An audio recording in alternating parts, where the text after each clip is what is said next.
And just extraordinary images out of Sri Lanka over the weekend. Where do we go from now? What are the expectations when it comes to the leadership and the economy?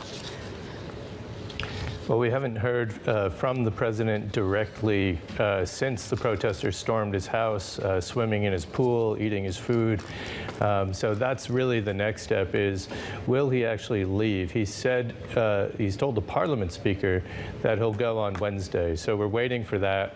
People want to see that this is made official. The protesters said, we're not leaving the house until he's actually gone. So that's step number one. Now, after that happens, then there's a 30-day period where the parliament speaker would become the interim president, and then the legislature would pick another president among potentially a number of candidates. The opposition leader is one who's been mentioned a lot.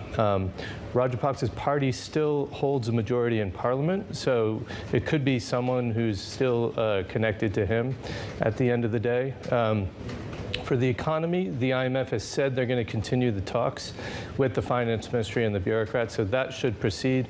We could see a delay in that package, but really large questions remain about how Sri Lanka is going to get money to buy food and fuel, which are the big reasons that we saw the dramatic events over the weekend.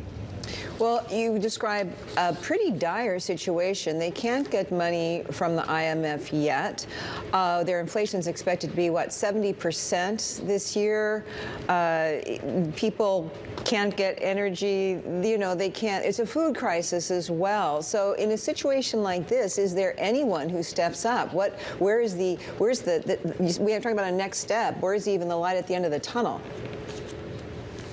Yeah, they've been looking for bridge financing for months now, and you know, India, China, the World Bank, the ADB, these are the institutions that could potentially step up to deliver the kind of short-term financing that Sri Lanka needs to shore up its reserves and to just have cash to buy food and fuel. I mean, the fact is Rajapaksa had survived a number of really violent incidents in Sri Lanka up to this point, but this has just lasted for weeks and months. And 2 weeks ago, the government just again abruptly cut off the taps at the petrol tanks, and so, you know, it just took 2 weeks before protests really boiled over again.